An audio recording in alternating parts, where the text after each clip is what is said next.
Hello, everyone. Thank you for joining, and welcome to Hot Topics in Commodities Soybeans. This session is presented by the Manitoba Co-operator with help from our partners at Manitoba Pulse Soybean Growers. I'm Gord Gilmore, editor of the Manitoba Co-operator, and I'll be hosting and moderating this session today. We have a great lineup of speakers today. We'll start with a focus on Western Canada and hear from Kristen McMillan. She'll be speaking about soybean agronomy research from the University of Manitoba. Then we'll have a national market and weather update from Mike Jubenville and Bruce Burnett of Markets Farm. After that, we'll transition over to an Eastern Canada focus, and Mike Staten will talk to us about planting soybeans early. Following Kirsten and Mike's presentations, we'll have a live Q&A with them. So if you have any questions, please feel free to leave them in the chat area on the right of your screen. You'll see some special offers come up on the right side of your screen as well, so keep an eye out for that. And note that you will receive an email tomorrow with the recording of this session. And if you'd like to refer back to specific content or if you have to hop off for a few minutes.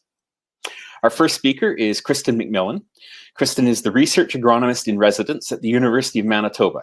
Since 2017, she's developed the Soybean and Pulse Agronomy Research Program. Her research work focuses on best agronomic practices and cropping systems for soybeans, dry beans, and peas, with an emphasis on extension and experiential learning.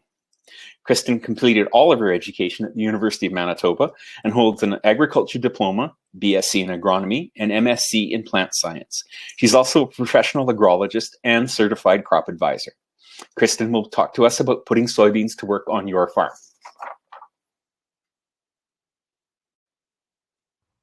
Hello, everyone. Welcome to this soybean webinar. It's Kristen McMillan here virtually. And today I'm going to be sharing with you updates from the Soybean and Pulse Agronomy and Cropping Systems Lab at the University of Manitoba.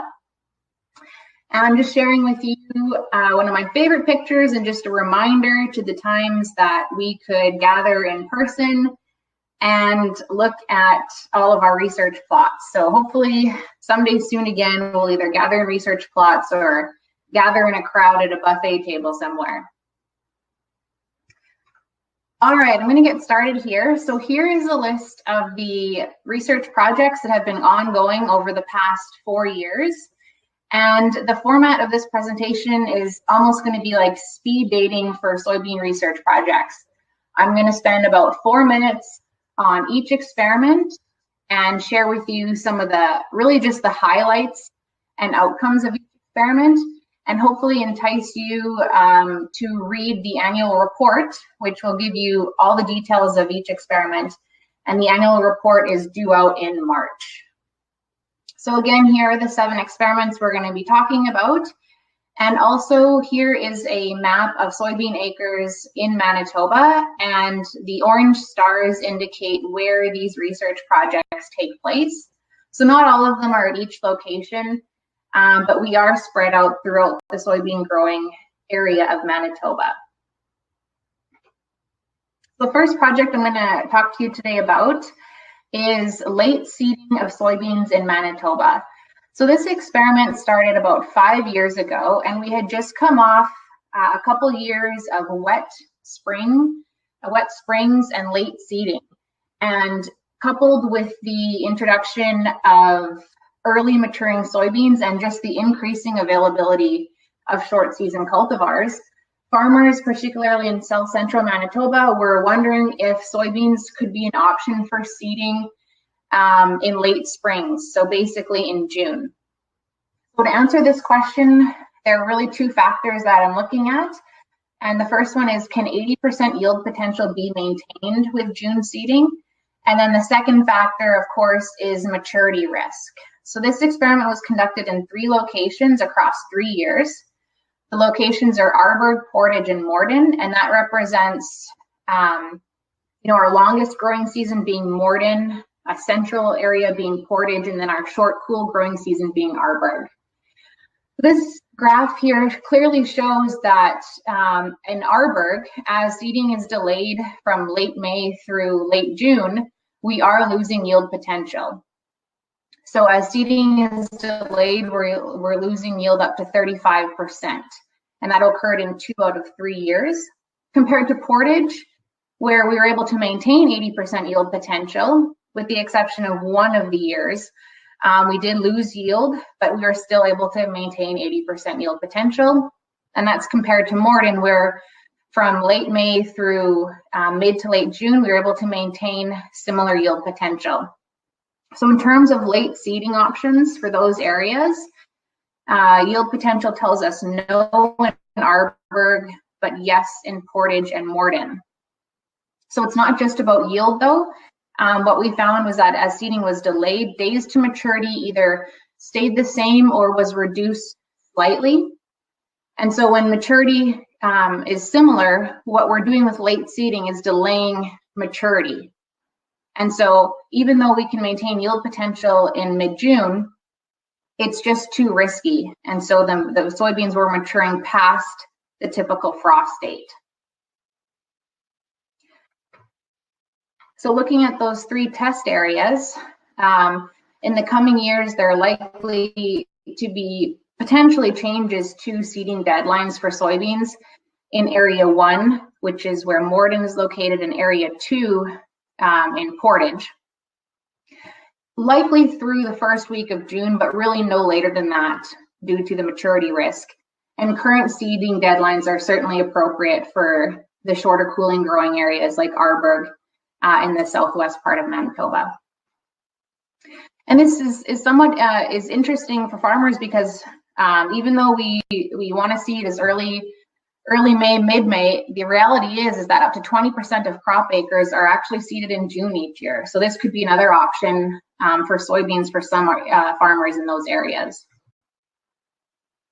Another outcome of this project was the first soybean publication characterizing yield components, and seed quality for Western Canada. So this is the references here for those interested, and also this really, I think, really interesting diagram, which summarizes yield components, oil and protein contents for this study, and just put some numbers into perspective for soybean production in Manitoba and Western Canada. Next, we're going to talk about hail losses.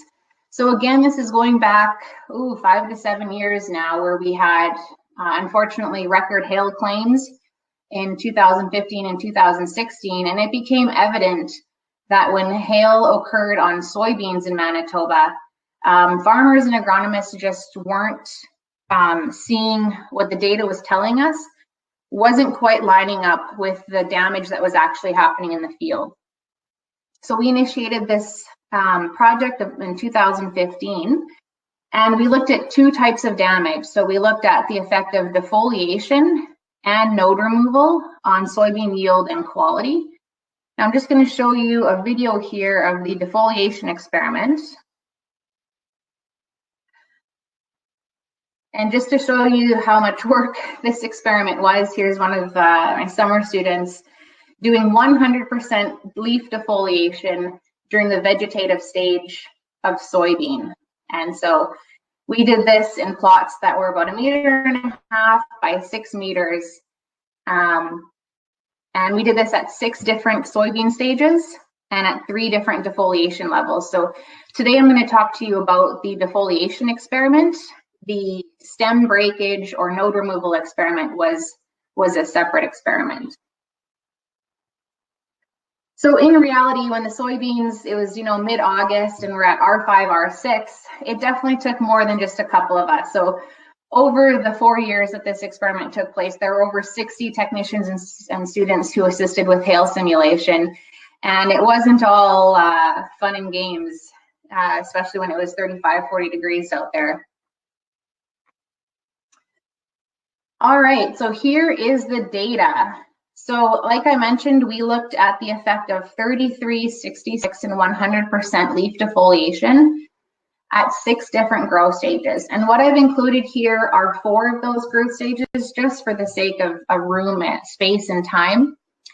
And what you can see here is the new data is in the black line here, the black line, compared to the old data or the existing data that comes from the US, and that's in gray. What we're looking at is the percent yield loss for each level of defoliation, so 33, 66, and 100% defoliation at these 4 different growth stages, so vegetative, R1, R3, and R4. And what you can see here is, first of all, yield loss increases as defoliation level increases. It also increases as soybeans progress from vegetative to reproductive. But most importantly, what I want you to notice is the difference in yield loss between new data and old data. So these response curves diverge as we get to higher levels of defoliation. And what that really shows is the importance that this new data is going to provide when we're in hail loss situations, because the current data is underestimating yield loss by as high as 30%, depending on the stages that it occurs. And during the vegetative stage here, you can see that the current data reports no yield loss, while in Manitoba, we are finding definitely yield loss is occurring at higher levels of defoliation. So this is the defoliation data, and you can expect in the coming years, as this is submitted to crop insurance agencies, we'll have updated tables, not only for crop adjusters, but also for farmers and agronomists to have as a resource. All right, next we're going to talk about yellow soybeans. Now, I'm sure all farmers and crop advisors have experience with yellow soybeans at some point. This usually happens in June. Here is a shot of the variety evaluation site near Winnipeg, and this is where Manitoba Agriculture coordinates a single row test of all of the entries in the annual variety evaluation test.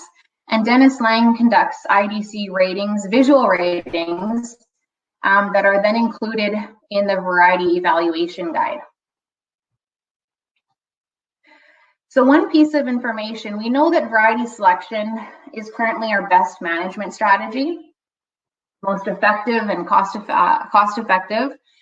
What we haven't known in the past is how much is yield really affected. And so that's the goal of this collaboration. So while Dennis rates them visually, we started taking these single rows to harvest beginning in 2017 to try and address that question and quantify the impact of these yellow soybeans. So here are the results. I said we harvested these from 2017 to 2020, and we had so what we did is we regressed soybean yield on IDC rating, and we had a significant relationship in 2017 and 2020. In 2019, it was a wet fall and we weren't able to take that trial to harvest. And in 2018, there was not a significant relationship. IDC just wasn't occurring in the trial that year. So what we can see here is a significant negative relationship between IDC score and yield, such that for each 1 unit increase in IDC score, we are seeing a yield loss between 24 and 28 bushels per acre. Now, I know that sounds substantial. Then to put it into better context, the spread of the scores is actually quite narrow. So we're typically dealing with varieties with an IDC rating of 1.5 to 3. So in other words, for each 0.1 unit increase in IDC score, you can expect yield to be reduced by 2 to 3 bushels per acre on average. So that's substantial. I hope that convinces you to use variety selection as a management tool in fields that are prone to IDC. Here's one of my soybean fields. We're in the interlake, and calcium carbonates are the driving factor here in leading to IDC. And so typically we see IDC spread out throughout the field relatively evenly.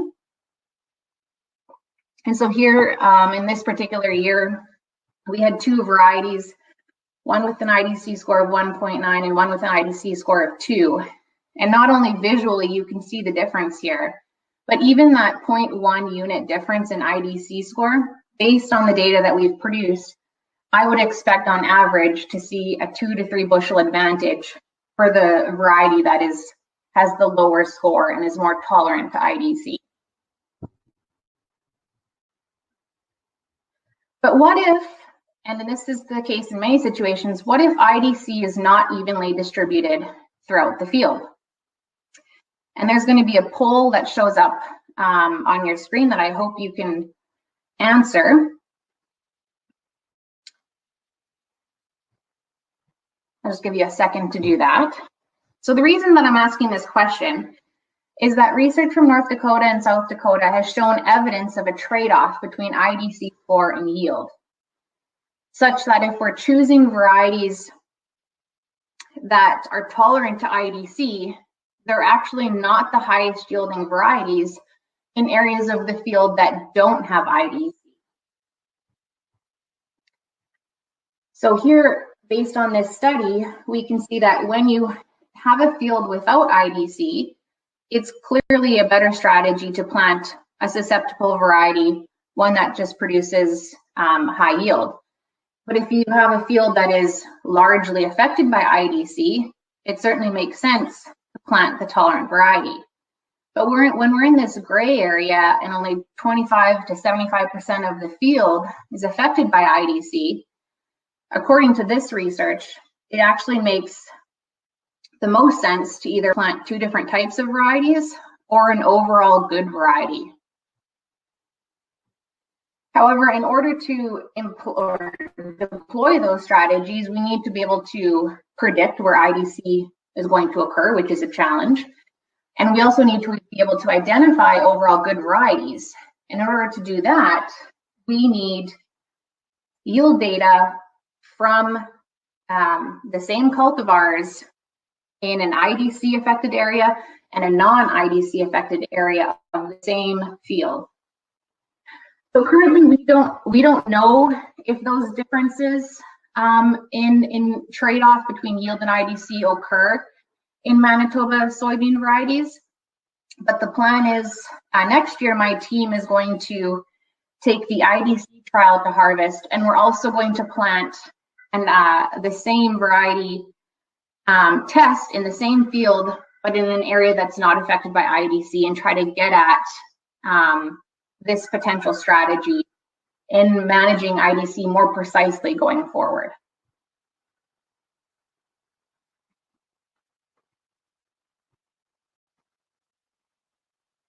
All right, now moving on to soybean seed depth. And a second poll is going to appear on your screen. I am curious what your typical soybean seed depth has been over the past 4 years. And the reason I'm asking you specifically about the last 4 years is because we've been in sort of a dry trend, and management decisions like seed depth can be different depending on what those conditions are. So in the context of the dry seasons of the past 4 years, what seed depth have you used for soybeans? So in this experiment, we evaluated soybean seed depth from 1/4 inch right here, all the way to 2 1/4 inch down here. And you can see the thing from 1/4 inch to 1/2 inch and so on and so forth. And you'll notice that a lot of the drivers around these applied research projects are based on experiences that I have in the field or that you've shared with me as farmers and agronomists, and this experiment is no different. So we've witnessed extremes, both extremes of this, depending on the year. So prior to 2016, we had some wet springs. I saw soybeans get broadcast and harrowed into the ground, despite all our logic not to do that. And it was actually fairly successful in that particular environment. And over the past, 4 or 5 years with the dry spring conditions, we've seen farmers and agronomists push that seeding depth, but we have no real hard data to support those decisions. And in fact, with deep seeding, we've actually seen pretty good establishment. And so visually, we aren't sure if there really is a yield penalty. So that was the driver behind this experiment. What is the optimum seed depth for soybean? Now, to put the conditions of the experiment into context, we tested this in Arborg on a clay soil and at Carmen on a lighter loam soil over 3 years. And each environment, like many of you have experienced, have been drier than normal. 40 to 70% of normal precip in May and June.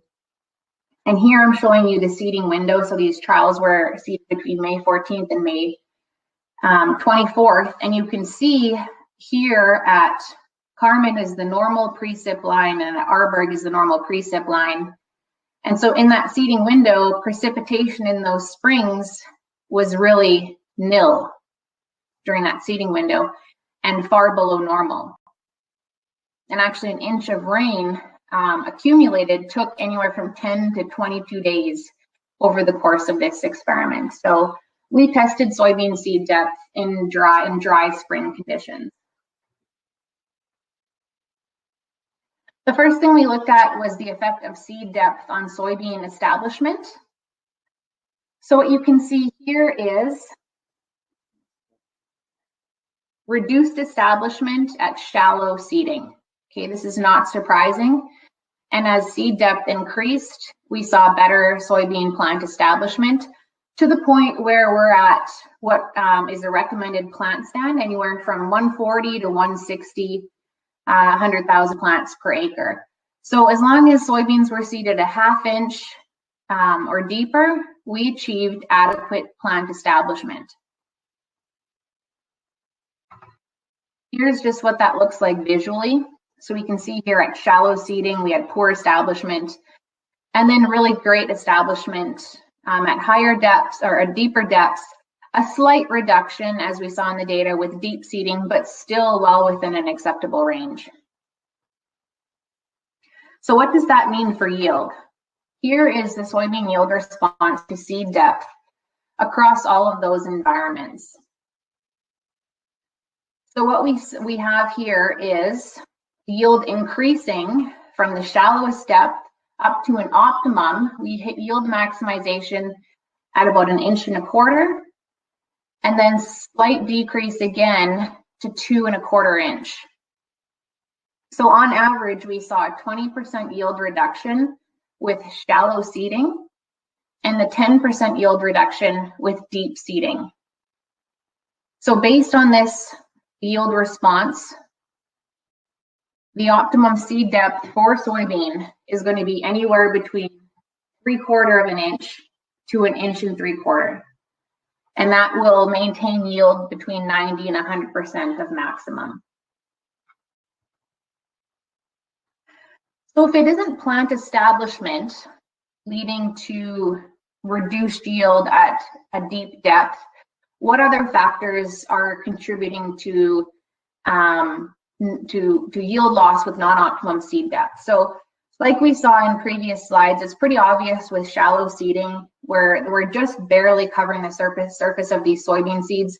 And here we can see soybean seeds that had imbibed water and were now desiccated. So you can see the radicals protruded there. If the radicals protruded and then they dehydrate, that germination process has ceased. But it isn't just about plant establishment. What we witnessed very clearly, particularly with deeper seeding, was loss of cotyledons, okay, which are really important in terms of energy storage and photosynthesis and getting the seedling up and started. We also witnessed hypocotyl swelling and general chlorosis, as well as delayed emergence. So I didn't show that data here, but the deep-seeded soybeans took longer to emerge, which is going to make them more susceptible to soil pests and pathogens. We didn't do this research, but the literature has shown that the loss of one or both cotyledons can reduce soybean yield if the unifoliate leaves aren't emerged yet. So these symptoms that we witnessed, again, cotyledon loss, swollen hypocotyl, chlorosis, and delayed establishment, are factors that are likely leading to yield reduction with deep seeding.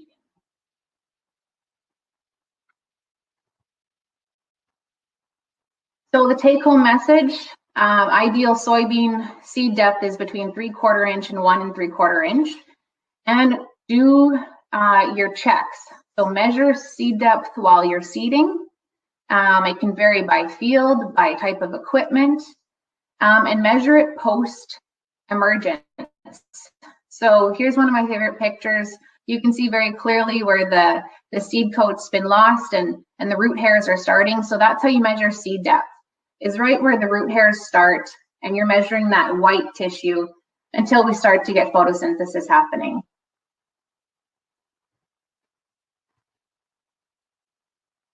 A few other common questions that I got during the duration of this experiment was, does seed depth affect pod height? So we did measure that at 2 environments, or 4, sorry. And what we saw was that the only significant difference in pod height we saw was a reduction in pod height with shallow seeding. The rest of the depths produced similar pod height, and all the pod heights were above 3 inches, which is what you want to get at harvest, to get the header and collect all your pods. The more interesting thing here is the effect of environment on soybean pod height. So statistically and agronomically, these differences are more important, such that in some environments the pod height was 3 inches, where in others it was 4.5. So that's a 1.5-fold difference in pod height due to environmental effects compared to a management practice like seed depth. All right, next we're going to move on to seeding dates. And I'm going to ask you another poll question to see when you normally plant soybeans.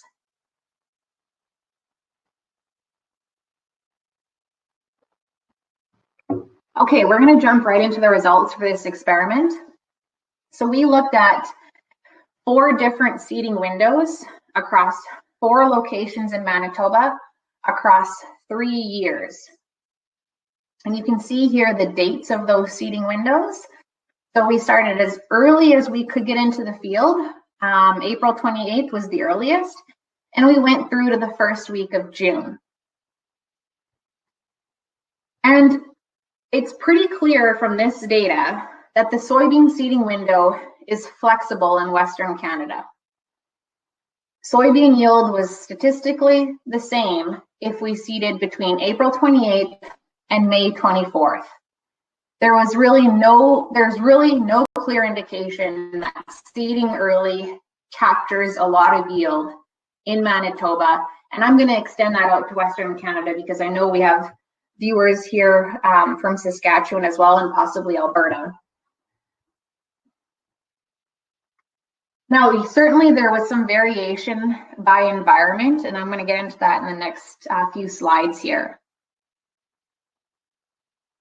Crop insurance data also recently updated their yield trends by seeding week. This is data from 2010 to 2019.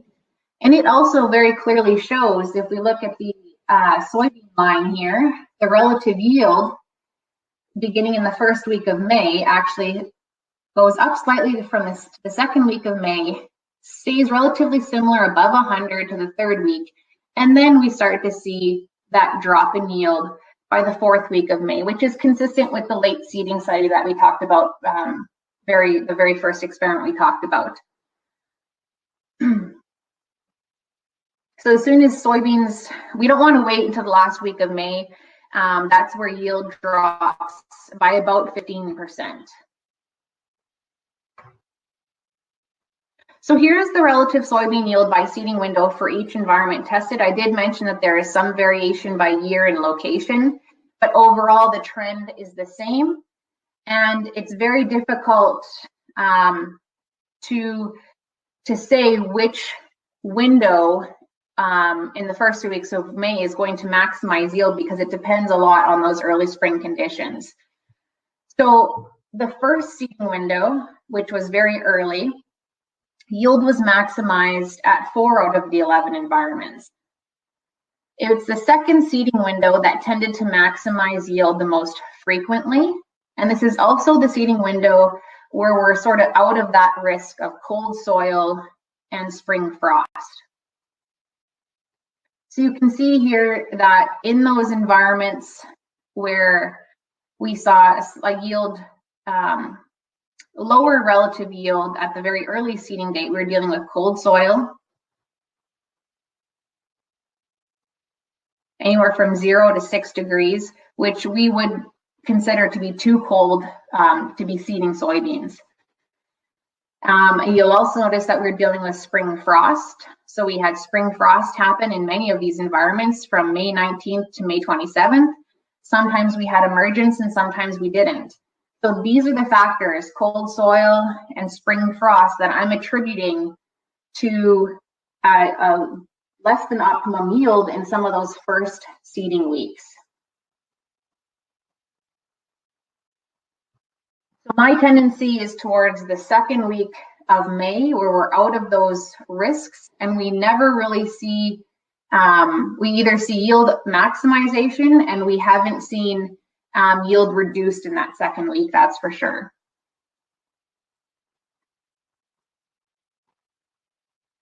So I'm going to put it out there and I'm going to say that seeding can be too early in Western Canada. There's really no incentive to put soybeans in the ground first before wheat, peas, canola. That's a tough decision these days on seeding date. And it really comes back to the average date of the last spring frost. So in many parts of our soybean growing region, it is not unusual to have a frost in mid to late May. So seeding, May 1st and having soybeans potentially emerged within 2 weeks could put them at exposure to that frost. Another thing we're dealing with is we're just a cooler environment. So soil temperatures in the last week of April and first week of May are typically well below 10 degrees and just not suitable for putting those soybeans in a good start. So the take home here is the seeding window is flexible, but we can, the old adage of waiting for the long weekend, I think we can put that to the side. And it's really about seeding in the first half of May. And we're starting to see that trend. So here's the average seeding date for soybeans from 2013 to 2017. So a lot of soybeans were going in the ground at the end of May. But over the past 5 years, it's really moved towards, May 11th to 20th, which I like to see that trend. Studying these soybean seeding dates has also given us an opportunity to continue studying soybean seed quality. So here is oil and protein data for Manitoba soybeans based on these 11 environments. And there's two things I want you to notice here. The first is a negative relationship between oil and protein. So as protein values go up, oil tends to go down. And this is fairly well known in the literature. It can be population specific, but in this study, there was a negative relationship between oil and protein. The second thing, and more importantly, I want you to notice is the strong environmental effect of oil and protein, such that oil and protein values tend to group based on the location in the year. So in Arborg, orange values here, we're tending to see lower protein, higher oil, compared to Carmen, where we're seeing some of the higher protein values and lower oil contents. So in the literature, we do know that oil and protein are highly influenced by environment. We don't know exactly, those factors interact, and it's not known well for each environment which ones are contributing more. So why is this important? Well, Western Canada, along with parts of the northern US, generally do have lower oil and protein relative to the Midwest and the South. And we're sometimes below the specs required for high protein soybean meal. So should it become a marketable quantity, we're trying to identify the factors that are leading to these quality outcomes.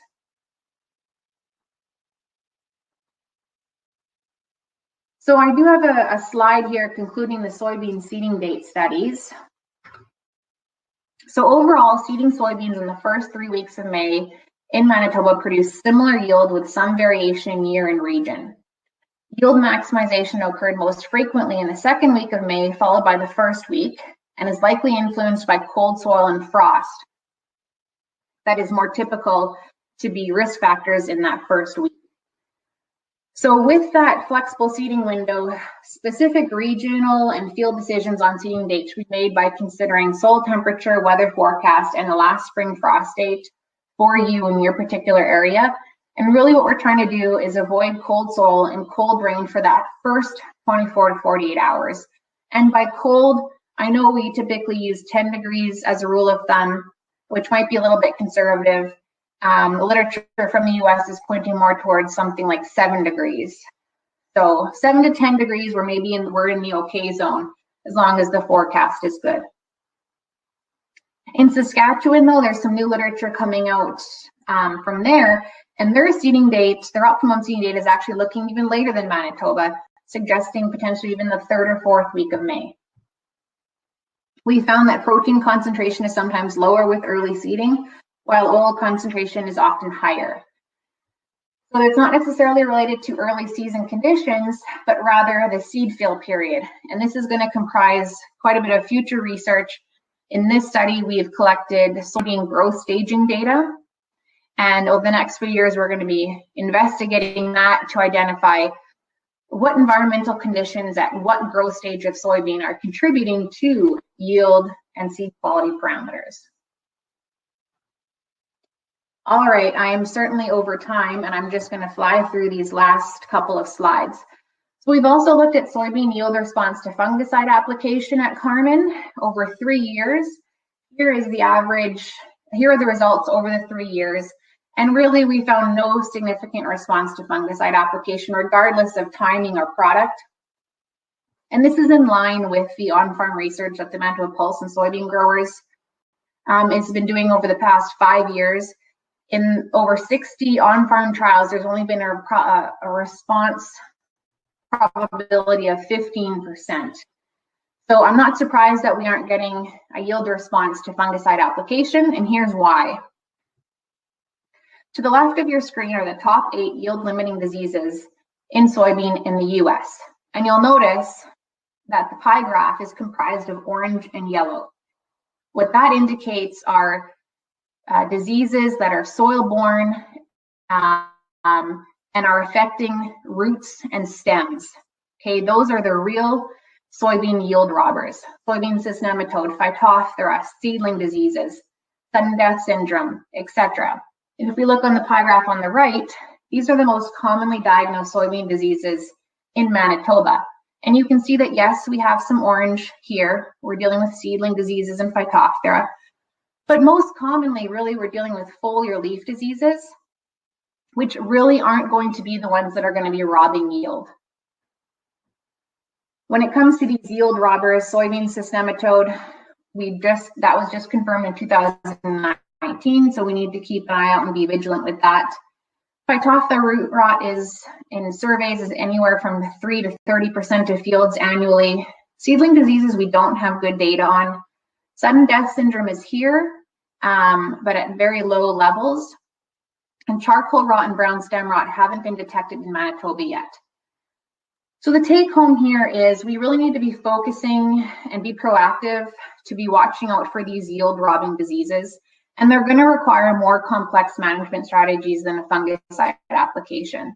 So this is when genetics and varietal tolerance come into play, crop rotation, things like that. So a fungicide isn't going to be a silver bullet when it comes to soybean production. The last experiment I want to just pique your interest with is intercropping. And this is a short video. So in Arborg, we've been intercropping with soybeans and peas for the past number of years. We've looked at pea canola, pea oat, pea flax, and soybean flax. And with each of those intercrop combinations, we've looked at various seeding rate ratios. So showing you in the video now is soybean and flax. And pea flax is up on the video now, followed by pea oat. So we're testing new cropping systems in Arborg. We also have some interesting stuff going on in Carmen. So what are we looking at when it comes to intercropping? We are evaluating the land equivalency ratio as well as marginal revenue. So just quick pointers, pea canola seems to be an intercrop, along with others have found this as well, a pretty consistent over yielder. But we're also getting some really impressive revenues from other intercrop combinations. So here's data from 2020, and in the annual report, we'll also have a summary of the 2019 data. Now, what about relay cropping? I know there's a lot of interest coming out from the US, and so we've been testing soybean relay cropping with winter cereals and camelina at Carmen since 2017. We've looked at various row spacing and seeding rate combinations, and in short here, we have not found a system that is showing a lot of promise at this point. You can see here the yields we're getting in monocrops and our relay cropping yields. We're able to get about 50, maybe 70% of the cereal yields in the intercrop, or the relay crop, sorry, but we're really suppressing the soybean yields. And that's where a lot of the cost is coming from, with adding, essentially seeding a second crop. So we need more work on this, and there's really no system that has proven to be a consistent performer at this point. The last thought I want to leave you with is here, the fact that environment has often accounted for the majority of variation in soybean yield among these agronomic studies. So here's a summary of 3 of the studies showing where the variation in yield is coming from. And the orange piece of the pie here is seeding date, the blue is variety, and the yellow is seed depth. So basically what this is telling me is that in a seeding date study, for example, the yield variation varied from 30 to 60 bushels per acre, depending on the environment that it's growing in. But the impact of seeding date really only accounted for about less than 10% of the yield variation. So the average yield across the seeding dates was only 30 to 35 bushels per acre. So what I want you to understand is that while management decisions are important and each incremental change adds up, particularly seeding depth, that is actually, of the management practices we've tested, a very influential practice. But let's not forget the importance of environment. So regardless whether we're choosing best management practices or not, at the end of the day, soybeans and every crop requires a certain environment, and that's soil and weather conditions. And for soybean in particular, it comes down to moisture availability. I'm going to make a shout out here to a recent graduate student, Nate Ort. He has shown a very strong positive relationship between soybean yield and growing season precipitation in Manitoba. So agronomic practices and environmental practices go hand in hand. And what I want you to think about going forward, especially coming out of these dry years, is what are we doing in terms of land practices like tillage and drainage that are promoting the soil's ability to hold water, but also infiltrate, because we're used to these hard pounding rains in the spring. So environment and agronomic management practices go hand in hand. And last but certainly not least is, here is the front page of the annual report that I'm expecting to be out by March 15th. And I hope that I've piqued your interest in some of these agronomic practices, and you can read all the details in the annual report in just a few short weeks. Thank you very much.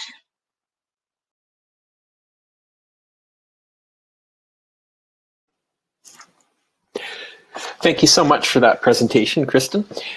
Please, to the attendees, take this opportunity to type your questions into the chat box on your screen, and we'll now begin our question and answer session. I already have a couple questions queued up here. I'll start with one, wondering about inoculation, and the person here is asking if inoculation, as they put it, drastically increases yield. Okay, well, it depends. So I didn't cover inoculation here, but I am familiar with the research that we have here in Manitoba. And so when I say it depends, it really depends on the field history. So, and depending if this question is coming from Manitoba and Ontario, that might differ as well. So in Manitoba, soybeans have been increasing over the past 10 years. And we have a mix of fields with little history, no history, and fields with a lot of history. So the recommendation in Manitoba currently is for fields that haven't had soybean, we are recommending a double inoculant strategy. However, once soybeans are well established and the rhizobia population is established, we are starting to see farmers reduce the double inoculant strategy down to a single inoculant strategy. And going into the future here, we have fields that are probably more similar to Ontario and parts of the US, where they've had 5+ soybean crops in them, and the Manitoba Pulse and Soybean Growers are starting to experiment with a single versus no inoculant at all.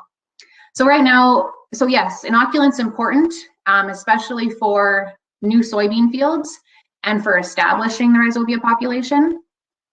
So in Manitoba, mostly we're dealing with a double or a single inoculation strategy, although going forward we may see some experiment with no inoculation as that history builds up. And now a question about seeding depth, and particularly relating to soil moisture. This one asking, if your moisture is at 2 inches or deeper, how deep should you plant? I guess the assumption is, should he plant to the moisture? Of course. So that is the question that initiated this research. And although it remains a tough question, especially when you're in that scenario, that's why I wanted to emphasize the context of the experiment so well, because we truly seeded in those conditions over the past 3 years. So I was out there in the field and I measured, and in some cases the moisture was at 1.5 to 2 inches, but we seeded at this range of seed depths anyway, and the rain always came. So, and the trend the response curve that I showed you, and of course 2 inches isn't one of our exact treatments, but that's the beauty of the regression curve. So at 1 3/4 inch, we're still within 10% of optimum yield, but there was never an environment where seeding deeper, seeding at 2 1/4 inch was beneficial, even when the moisture was down at 1.5 to 2 inches. So if you're specifically wondering about 2 inches, you have some leeway in there in that to stay within optimum yield. We're saying I'm saying 1 3/4 inches. I would consider things like the forecast, the soil type. You may be more or less opting to seed deep depending on the texture of the soil and whether soil crusting is an issue. But so long story short, we've seeded into dry conditions to 1 3/4 inches. And the moisture has come, and we've had the best yields between 3/4 inch and 1 3/4 inches. And in no situation, even under dry conditions, have we seen it beneficial to seed at more than 2 inches. Now a question about pod height. Somebody wondering, what's the environment that gave the highest pod height? Sorry, can you say that again? They're wondering what gave you the highest pod height in your look at the pod height. What environmental factors, what treatments, that sort of thing. Okay, so out of the 4 environments that we tested, yes, we had an average pod height from 3 to 4.5 inches. I don't remember specifically the environment that had the highest pod height, but some conditions stood out to me in the environment where we had the lowest pod height. And that was in Arborg, and it was a cool, dry spring. And I know in the literature, those conditions have been somewhat shown to affect pod height. So I can't speak directly to the environment with the high pod height. I'm more concerned about environments that have really low pod heights.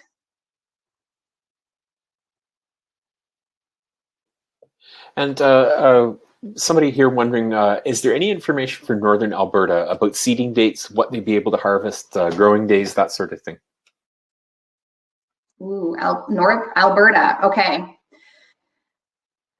I can't think of any research currently at the top of my mind right now for Alberta specifically, but I know that there's a lot in Saskatchewan, and that certainly will be a little bit more relevant than the Manitoba data. And I'm thinking specifically about Gary Nadowich actually just had a good article in the Better Farming magazine, and he was looking at seeding dates similar to my studies from the first week of May through I think the first week of June, and certainly in Saskatchewan, it was pushing towards the later end of May. And again, I'm going to say that's related to the even cooler growing conditions in Saskatchewan compared to Manitoba. And has there been any further research into soybean protein and what factors are the major determining ones? Ooh. There's a lot of research on soybean protein and oil, and there's really no consensus on which factors lead to high or low protein. I can tell you that they're environmentally related as well as genetics, but they often interact. So in terms of environment, protein, oil especially has been well documented in that we see higher oil values during warmer growing conditions during the seed fill period. Protein, on the other hand, has been correlated more so to growing season precipitation. But that also depends on when that precipitation is occurring and what the temperature is. So there are so many interactions. But in Manitoba specifically, I suspect our cool growing conditions and dry growing conditions together are influencing oil and protein, and we're just starting to figure that out. We're also looking at the genetic effects. So in the studies that I've done, genetics seem to have more of an influence on oil compared to protein, but for both parameters, it comes down to environment, and we're just still trying to figure out which environmental conditions at which stage of the soybean are really impacting those values. And one question here, wondering about the variability of yield and what the major determining factors are on that. What are the determining factors for yield? Yeah, and in particular, he mentions variability of yield. And if you could just explain a little bit further about what makes the yields variable, and I would assume conditions that were sort of the better conditions to shoot for. Sure. So I'm wondering if I'm going to go back to the slide where I had the pie graphs.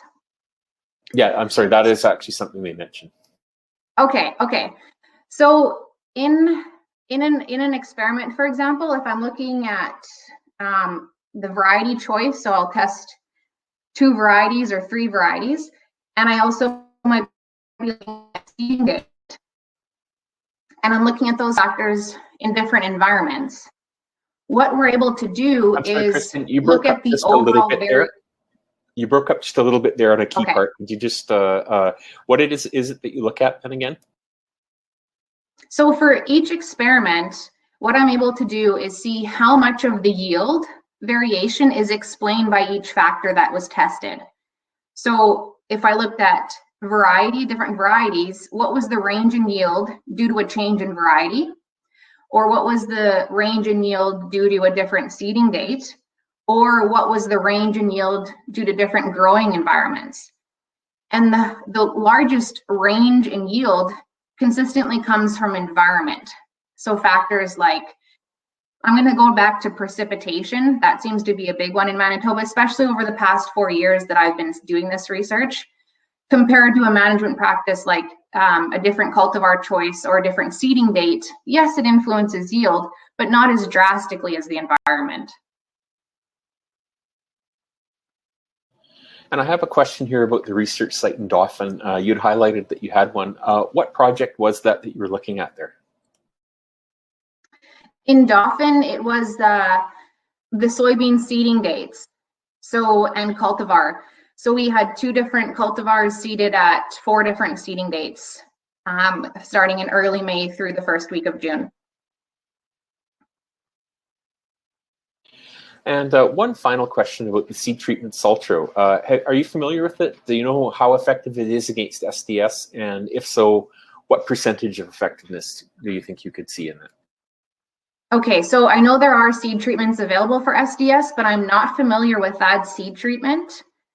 And it's likely because we may not have them in Manitoba, and we're not really dealing with SDS to the extent that other growing regions are. And I'm really not familiar with that specific seed treatment. And that brings us to the end of our questions. And thank you very much, Kristen, for taking the time to make the presentation and to answer the questions. We'll move on now to some national market and weather updates from the experts at Markets Farm. Bruce and Mike won't be available live for questions, but they would love to hear from you. So you can check out the Offers tab on the right side of your screen for details on how to reach them with a Markets Farm free trial. First, we'll hear from Bruce Burnett. He's the Director of Markets and Weather Information for Markets Farm and the upcoming weather outlook.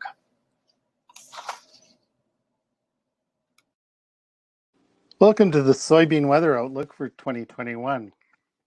I'm Bruce Burnett, Director of Markets and Weather at Glacier Farm Media. This is a Market Farm outlook specifically for soybeans. We're going to be talking both about Western and Eastern Canada. So we'll cover both major growing areas for soybeans, as well as some of the international happenings on the weather front. So we'll just get right to it here.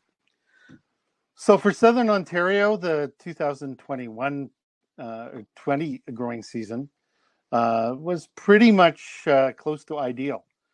We had about normal to a little bit below normal precipitation, which given the wet soils that we had earlier on in the spring was a good thing. So that has resulted in good production for both corn and soybeans. If you look at the total moisture through the growing season, there were some areas east of Toronto, down, and especially into the Niagara Peninsula, that were below average for the entire growing season. So these are the areas we're probably worried most about in terms of soil moisture levels going into 2021. If we take a look at the winter weather, if you would call it winter at least anyway, the January temperatures across Southern Ontario into Quebec above average, mostly 2 to 3 degrees, but some areas up 4 to 5 degrees above normal for the month. Pretty atypical, but it's something that we saw across North America through the months of December and January. If you take a look at the precipitation, though, through the growing season, and this is up until the 15th, so it doesn't include all of the recent snow that we've seen in Southern Ontario, and certainly won't include the additional 2 to 4 centimeters that we're going to get tomorrow or on the 6th, 17th.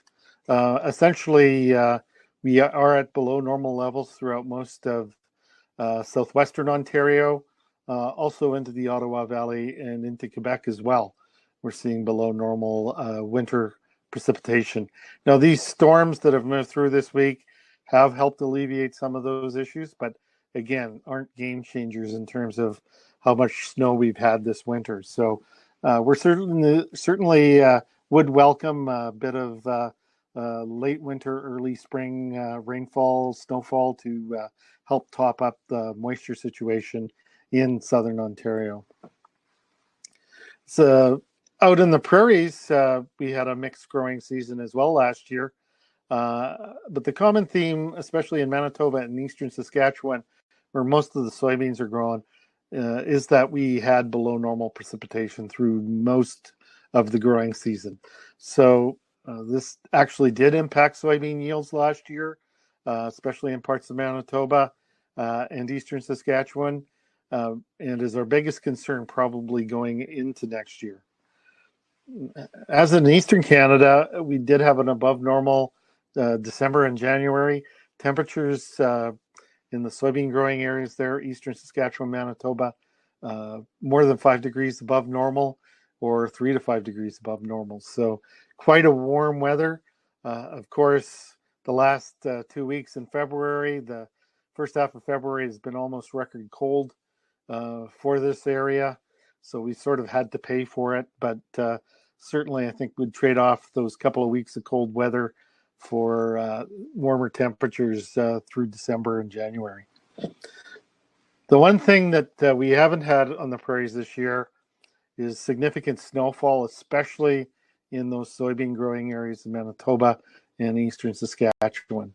Significantly below normal precipitation. There's really, in a lot of areas, not very much snow cover at all. So certainly it's one of the biggest factors as we go into planting next year for any crop, including soybeans, is this dryness in the eastern side of the prairies. So we'll talk a little bit about La Nina. If you caught our market outlook in January, we focused on South American weather. We really see a moderation in that weather during the past month, and it's helped stabilize the crops in both Brazil and Argentina. The La Nina influence seems to be waning here, and we'll talk a little bit about that when we go through the La Nina slides themselves.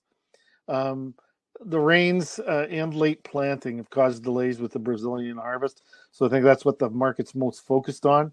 You know, to be blunt, Brazil tends to get rains at harvest anyway. It's a matter of how wet do they get during their harvest period. I don't feel that this is a big issue actually right now. The bigger issue has been the late plantings, which is push crop development, and a lot of the soybeans weren't ready in the normal time frame. As we move through the next 2 weeks, we're going to see likely a pretty rapid pickup in the Brazilian harvest as we get more and more of these beans matured. Corn yields in the same area, and again, up in the northern regions of Brazil, they plant corn right after the soybeans. That crop is likely to be impacted more by this late harvest than the soybeans are necessarily. So it's something to keep an eye on. You know, again, especially for those farmers that grow both corn and soybeans.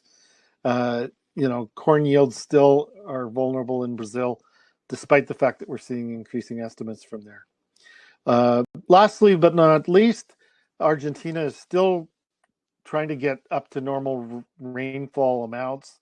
Over the past month, it was sort of scattered. So there are still some areas that are quite dry.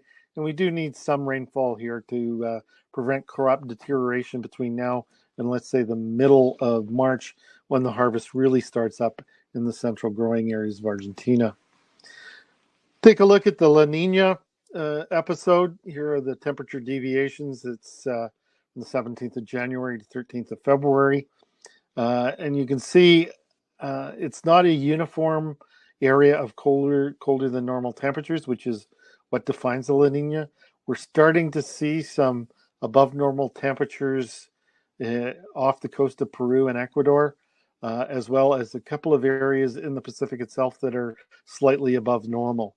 We're still in La Nina, but we're starting to lose essentially the temperature deviations, and we are probably going to slide into a neutral phase here as we get into our growing season. That, I think, is good news. But again, the revenge of La Nina has been the last 2 weeks. The airflow that we received that brought these cooler temperatures into through most of the prairies and then down into the heart of the southern U.S. Really, that's a more typical type of La Nina weather pattern. It would be an extreme version of it, but certainly it would be more typical of what we would have expected this year, especially in the western prairies. Not as big a correlation with those temperatures in Ontario growing areas. So again, I think basically we've escaped a major La Nina winter here, just because we didn't get into this type of airflow sooner on in the winter season. Here's the forecast for La Nina. I just want you, it's a very complex chart, but if you follow the blue bars, they indicate the probabilities of being in a La Nina over a 3-month time frame. So here, February, March, April, that second bar, still a little bit above an 80% chance. By the time we get into April, May, June, so around planting time, we actually have about a 40% chance of being in a La Nina at that point in time. And the best chances are that we're going to be in a neutral phase. And I think from those sea surface temperatures that you saw, the deviations, I think this is probably a pretty good forecast right now. I think we're probably going to be in that neutral phase here, starting sometime in late March, early April. So again, a neutral ENSO forecast or a neutral La Nina El Nino situation basically means that the weather doesn't have a big influence from this region in terms of what we're going to receive. If you take a look at the precipitation in Brazil during January, we did see a pickup in values. The southern areas, so Rio Grande do Sul, Paraná, southern parts of Mato Grosso do Sul, those areas did receive above normal precipitation. Up in Mato Grosso, it was a bit mixed, but basically between 50% and 80% of normal for some of the regions in Mato Grosso. Again, Mato Grosso is the largest soybean producing state in Brazil. If you take a look, you would say, well, has the crop really recovered from this? But there was enough soil moisture around that these crops managed to mature without suffering extensive damage. So I think some of those concerns, and I shared those concerns in the middle of January, we received just enough rain in the second half of January to help things out there. If you take a look at the if you take a look at the next slide, that's precipitation for the first week second week in February here. You can see those heavier rains up in northern Mato Grosso do Sul, so that state that's in the large circle on the top of the map. You can see amounts basically mostly 50 to 100 millimeters and some 100 plus millimeters over the week.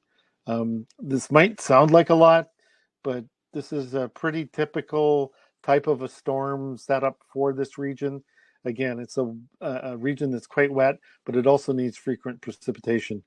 Southern Mato Grosso through to Mato Grosso do Sul, and most of the southern growing areas were all fairly much dry last week. Again, we're starting to see harvest in Mato Grosso do Sul, which is the state right under Mato Grosso, but also we are seeing some areas in the south here, Paraná, that will be starting to harvest some of their earliest planted soybeans over the next week or so. Switching to Argentina, see the precipitation during January was also a bit below normal in parts of the growing areas here outlined in the circle. The above normal precipitation fell in parts of Cordoba, into some scattered areas in Buenos Aires, but the remainder of the region was mostly normal to slightly below normal. This was enough to keep the crops going, but we certainly need more precipitation through February and early March here to get those crops reaching their full yield potential. If you take a look at the South American soybean production from Markets Farm, USDA is still expecting 181 million tons. We've upped our estimates to about 179 million tons between the two countries. So again, our estimates have come up with these rains. Again, this will be a record crop in South America this year. I don't think there's probably anything now that can happen other than torrential rains through harvest that would keep both countries from producing enough to hit record crops here. So it hit a record between the two growing areas. Want to take a look at the weather in North America a little bit closer to home. Again, we talked about the areas in Manitoba that were dry. That extends down into the western parts of the Corn Belt from essentially northeastern Kansas and the eastern areas of North Dakota. There's also some dryness essentially from St. Louis up through into southern Michigan, and that obviously extends into parts of southern Ontario. Again, due mostly to that below normal precipitation during this winter and a dryish end to the fall last year. Again, I don't view that as being nearly as significant as maybe some of these areas out in North and South Dakota that are really going to need those rains as we start into the planting season. What does the forecast call for? The forecast certainly right now for the planting season, March through May, is looking pretty good. Normal temperatures in Manitoba and eastern Saskatchewan, and normal temperatures in southern Ontario to maybe a little bit above normal as you move into some of the eastern areas of Ontario and into Quebec. So pretty nice start to the year without excessive heat, as well as not cool as well. If you look at the precipitation, again, with that neutral El Nino or La Nina phase, we're looking at about average precipitation this spring, essentially March through May. So that certainly should start us off well in terms of planting this year's crop. I wish you all well in your planting season, and especially with these good prices. It'd be nice to see everyone get some good crops this year. With that, thank you very much for your attention. Thanks a lot. Bye. As always, some great insights there from Bruce. We're going to hand it over now to Mike Jubinville. He's Senior Analyst with Markets Farm for a market report on the soybean complex. Hello, everyone. Thanks for joining us today for a look at the developments in the soybean market. This report was recorded yesterday on February the 17th, just in advance of USDA's annual Outlook Forum that's taking place Thursday and Friday this week.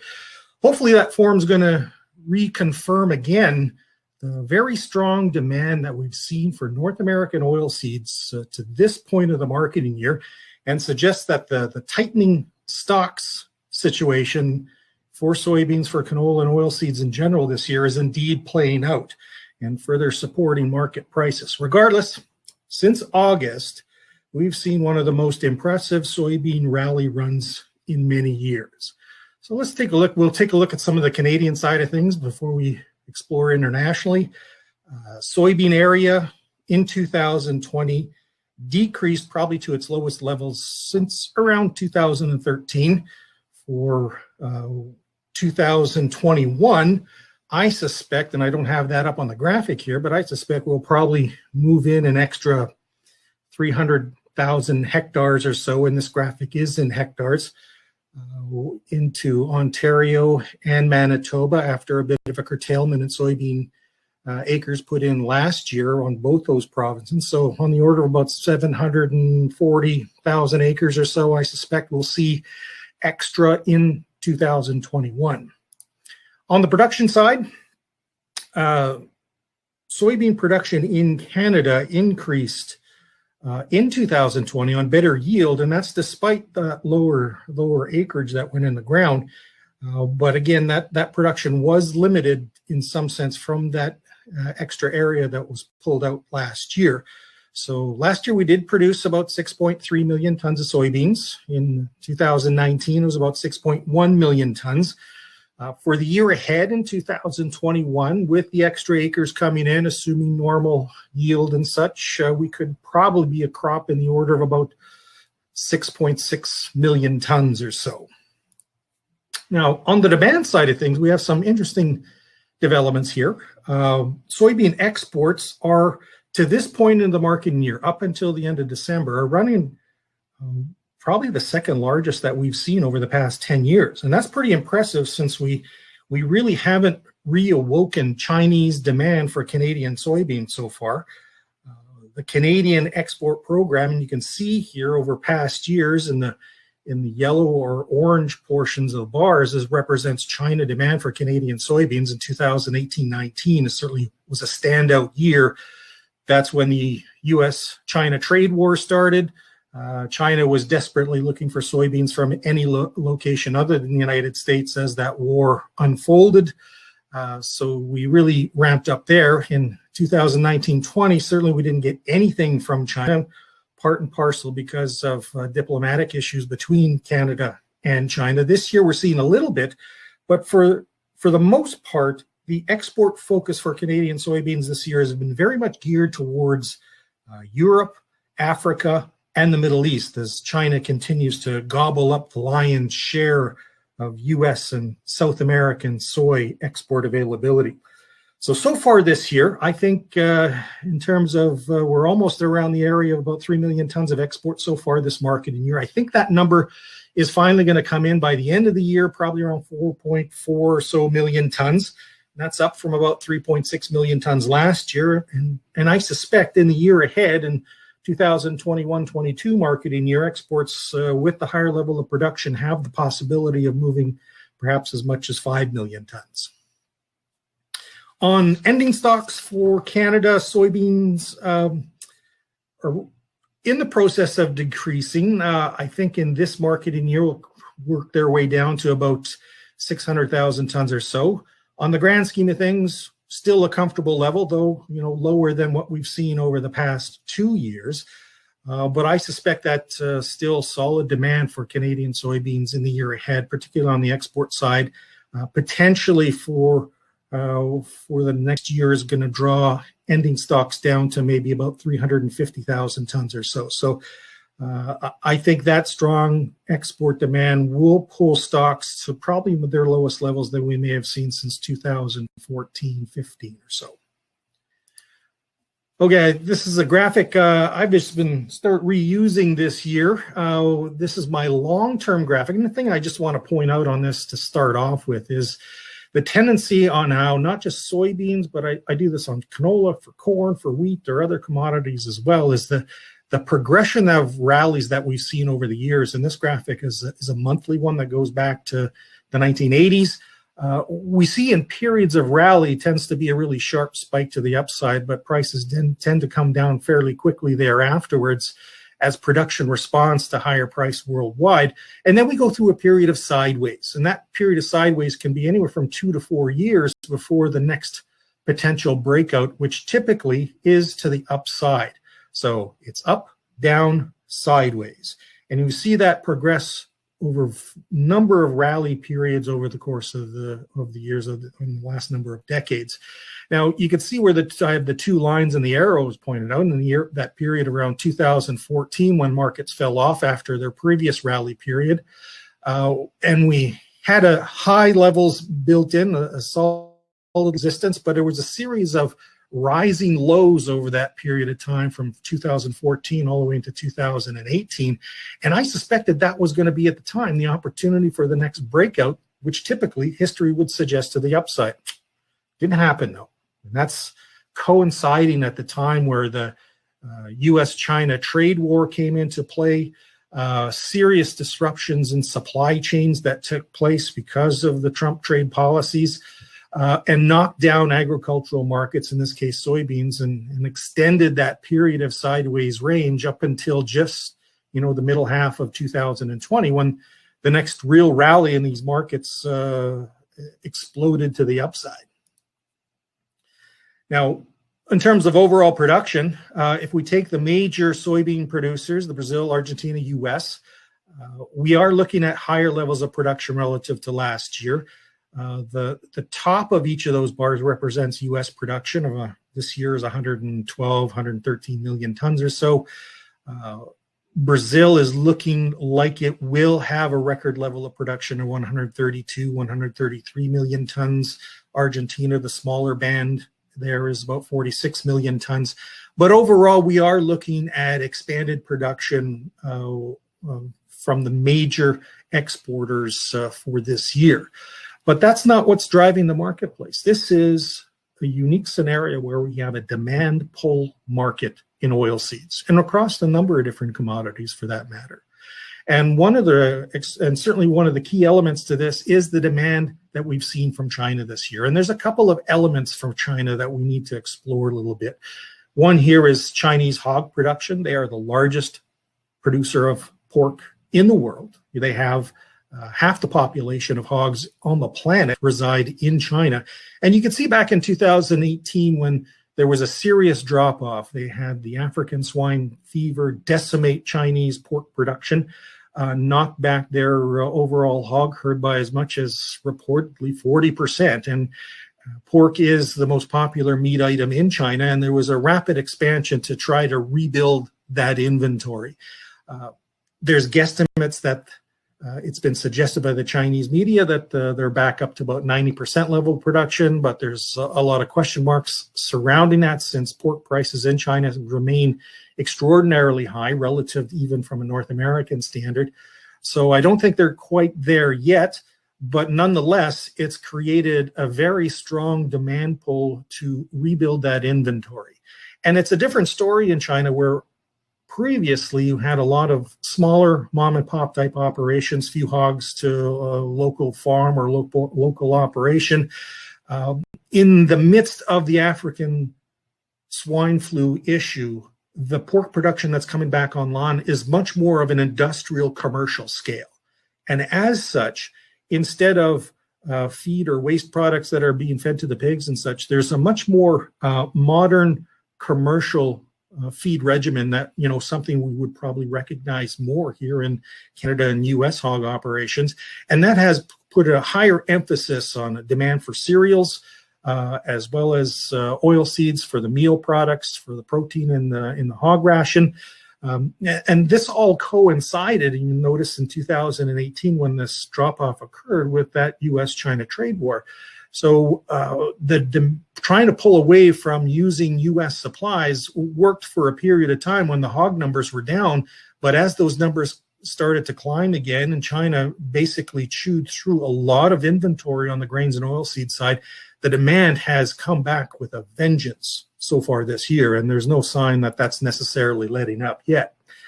But if I look at some of the major components here on the soybeans, we look at meal.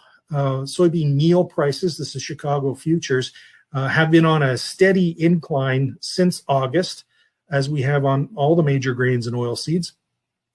But we see that just recently we peaked in January, fell off a bit, and we're kind of in a consolidation range on the meal market, breaking below the 20-day moving average in some fashion here that has served as an important level of support. I don't want to suggest that this is the high of the market because I don't believe it is.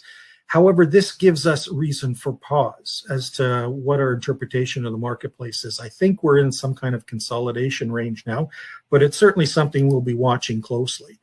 And you can see again here from soy meal on a weekly graphic going back a couple of years, the dramatic spike that we have seen in the second half of 2020 into current times. But again, we've seen some pulling back in the marketplace and a pause that I think should be grabbing our attention right now. The movement of soybeans, though, in terms of export sales and shipments from the United States has been quite strong. And, it's a characteristic of a demand pull trading environment where the amount of product that's being shipped, in this case, to halfway, just better than halfway into the marketing season, 60 million tons have been shipped in sales, outstanding combined. We're looking at something on the order of about 97% of China's export commit or U.S. export commitments to all sources. 97% of the sales have already been put in place. So there is a very aggressive export program that's still in place. I don't think China is going to be doing the characteristics that we've seen in other market rallies where they will cancel sales. I think they definitely do need the soybean. So I think the demand will stay there. From an ending stocks point of view, you can see certainly the effects of the U.S.-China trade war that ramped up ending stocks on soybeans over the past couple of years, but they've been rapidly depleting down again as demand has certainly returned to the marketplace again with a vengeance. And we're seeing ending stocks for this current marketing year in the United States dropping down to about 120 million tons or so. And that's certainly getting down to untenable territory, essentially running the cupboards bare. And I suspect that, we're looking at a stocks to use ratio amongst the tightest that we've seen in history for the U.S. at about 2.6%. There is room certainly to grind this ending stocks number even slightly lower. Maybe we get down to 100 million tons, maybe even less than that. It depends on how the market performs over the next coming months in terms of its ability to curtail demand. And that's going to be the challenge of the marketplace for the remainder of the marketing year. I will say that there is a shifting amongst the buying community towards away from old crop in the U.S. as South American supply is coming onto the marketplace. There is a shift in the buying interest in the deferred months and looking into the new crop marketing year in 2020-21, where we see an inverse in the marketplace and cheaper prices are further down the road as opposed to here in the nearby position. So you're seeing some of that shift sort of taking place now, but I think that demand element still remains too strong right now, and it's probably too early, I think, to make a sustained turn lower in these markets.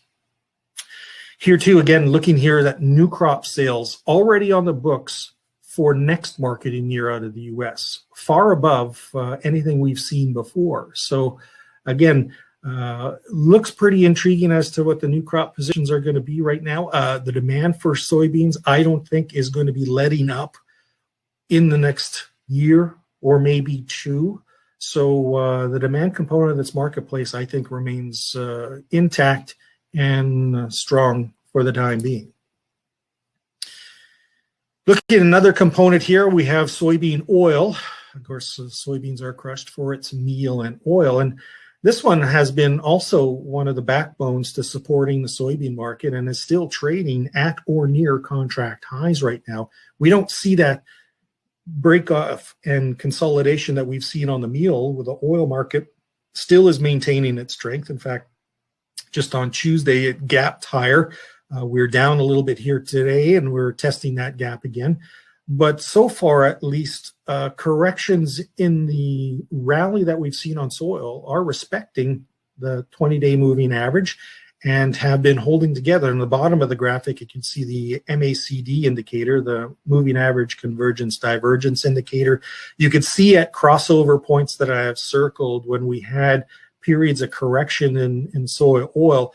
So far, that's not showing up in the present market here this week. So far, at least, the trend remains higher on soy oil. And if I look at this on a weekly basis, how much further are we going to be pushing this up? The next level of overhead resistance in my mind comes back into that 2011, 2013 territory where we based around that 50 cents or so. I think that's probably the target area that this thing is being attracted to, because the demand for vegetable oils, not just soy, but palm, canola oils, and otherwise, are still very strong worldwide. Now looking at Chicago soybean futures, this is the May contract. The fundamentals are still price supportive as rationing of demand amid these old crop supplies that are tightening up still remains the key feature of the marketplace. And this graphic looks a little bit like that meal market. We peaked in January, came off the highs, and have gone into some type of consolidation phase right now. And we are testing what has been important chart support at that 20-day moving average.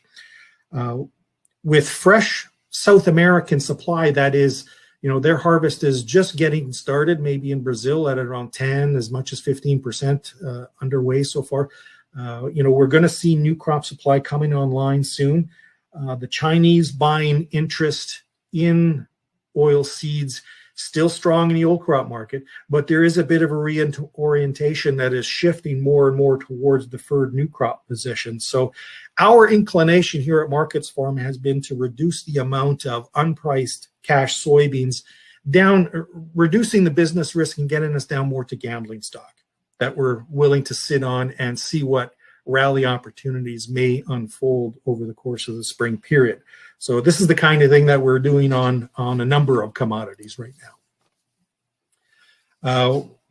In fact, just before I leave that, we sold another increment of cash here this past week.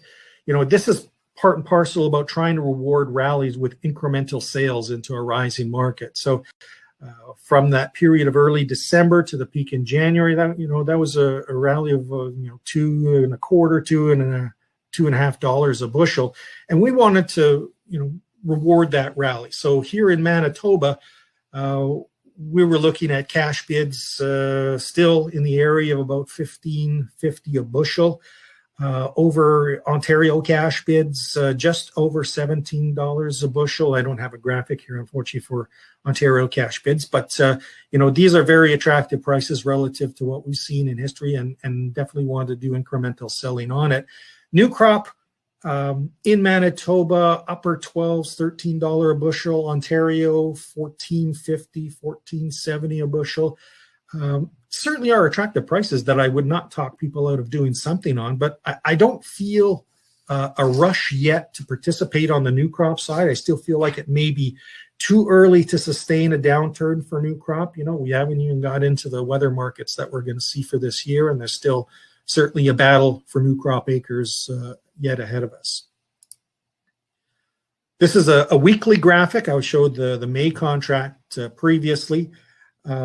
I should mention when I look at this, we've seen the big rally over the course of the last half of 2020, peaked in January, and now we're kind of consolidating. Are we setting up for the next move higher, or is this some kind of peaking action? At this stage, honestly, we don't know for a certainty.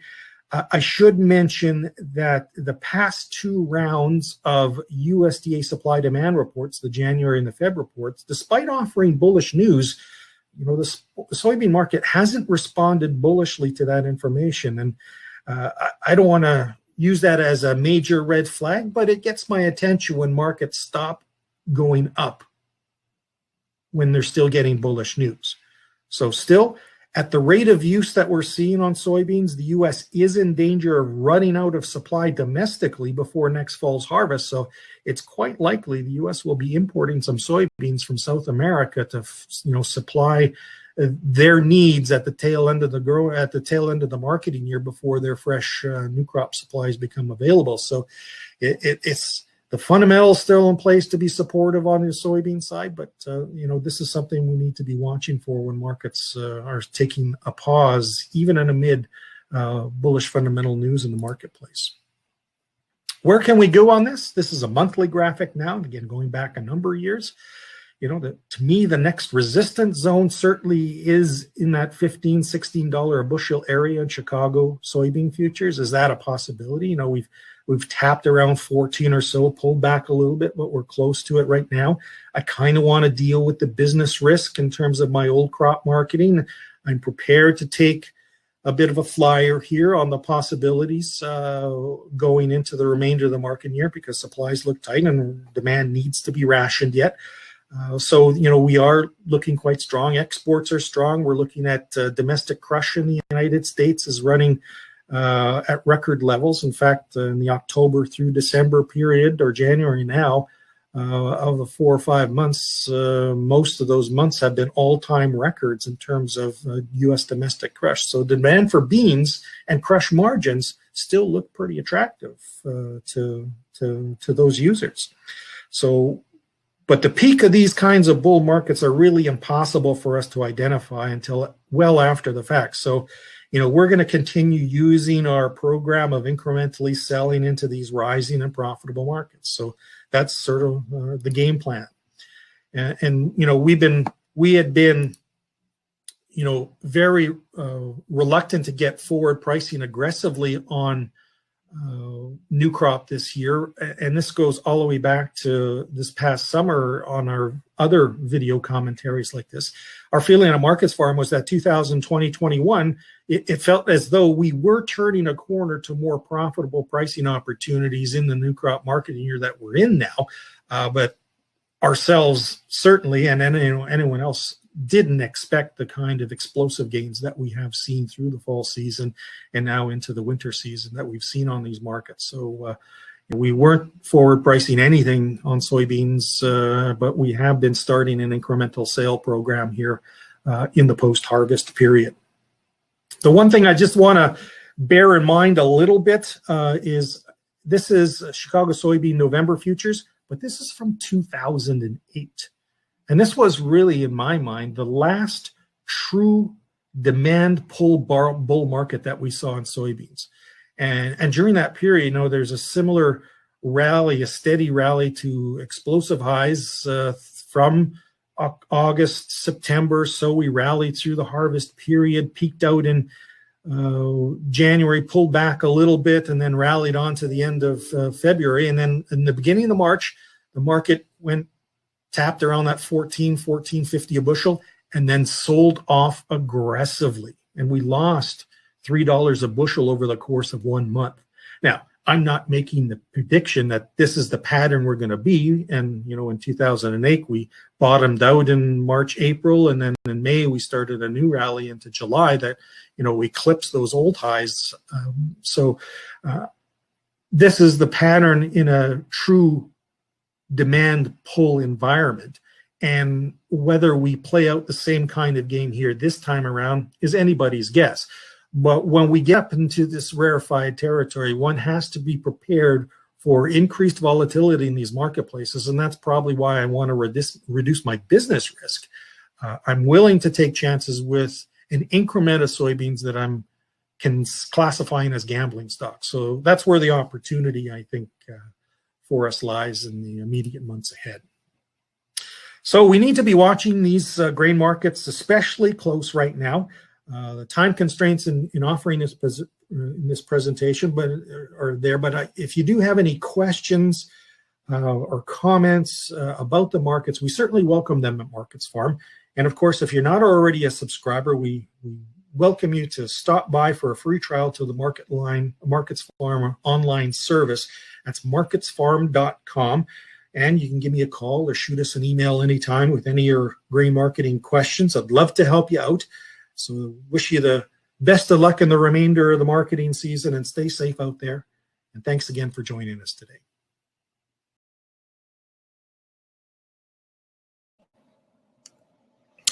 And that was Mike Dubinville, Senior Markets Farm Analyst, with an outlook on the soybean complex. We're going to switch over now to an Eastern Canadian focus in terms of planting and growing soybeans. We're going to hear a presentation from Mike Staten. He'll talk to us about what Michigan on-farm research discovered about planting early soybeans. Mike is a senior soybean educator with Michigan State University Extension. He received his BS and MS degrees from Michigan State University. He's worked as an extension educator for the past 32 years. His current position is jointly funded by MSU Extension and the Michigan Soybean Checkoff. Mike leads the Michigan Soybean On-Farm Research Program. He will be here for a live question period after his presentation, so please feel free to leave your questions in the chat on the right side of your screen.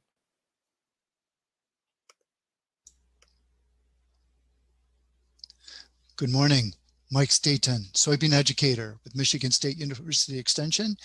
And my position is pretty unique at the university in that I cover the state of Michigan with one crop, soybeans. And what enables me to do that is my position is jointly funded by the Michigan Soybean Checkoff here in Michigan, also known as the Michigan Soybean Committee. So really appreciate their support and what allows me to focus on this topic.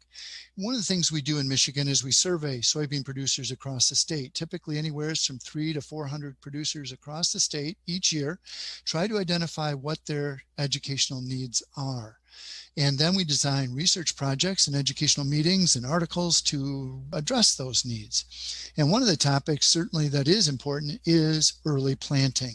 So I'm going to share my screen here and we're going to jump right into that. So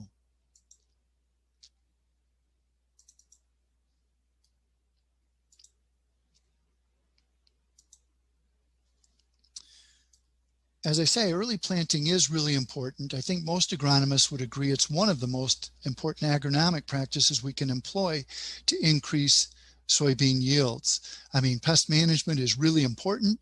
Variety selection is really important. But right behind those, I would have to say early planting is right there. So that's why we want to talk about it. And I really appreciate the invitation to talk about it this morning. Before I do that, I want to talk about this slide. This is an important slide because it basically says that everything that Michigan State University does and that everything that Michigan State University Extension does is available to everyone. I want to jump right into the good news, the benefits of early soybean planting first. First of all, it gives us more nodes per plant. That's one of the biggest things it does. Typically, soybeans will produce 2 nodes a week after they reach that V1 stage. Regardless of the temperature, it's kind of independent of temperature. They will produce 2 nodes on the main stem per week. And why is that important? Well, nodes is where our blossoms are born, and blossoms, of course, turn into pods, and pods, of course, are bare seeds that we harvest and are paid for. So if we even give up just 2 nodes per plant, we are sacrificing a lot of yield potential. So just be aware of that. The other reason that we want to plant early is because we get so much better use of soil moisture and solar radiation. And I'll show you a slide that explains that. We also have a longer window for producing maximum yields. We may not get better yields by planting in April than we got the first week of May, but we're extending that planting window and giving us a bigger window to attain those same yields. And I think that's important, especially given the kind of wet weather we've seen in May in some of our recent years. It does maximize yield potential. That is well documented through numerous research trials conducted here in Michigan and across the country. So research typically cites anywhere from 0.3 of a bushel per acre per day is lost if we plant after that first week of May. And that can extend to even 0.6 of a bushel in some high yield environments. So this is a photo from a colleague of mine, Dr. Jim Specht. And what Jim is showing here is some different planting dates in 2 different years. And he's showing how much bigger plants. So we got the early planting on the left side of the photo, later planting dates on the right side of the photo. And what this shows is how much bigger factory or canopy that we're generating by planting timely or planting early in both years. And what happens as we plant later. And the date that this picture was taken is kind of significant because we're getting close to that summer solstice, the longest day of the year. The optimum day length and solar radiation is occurring at this time.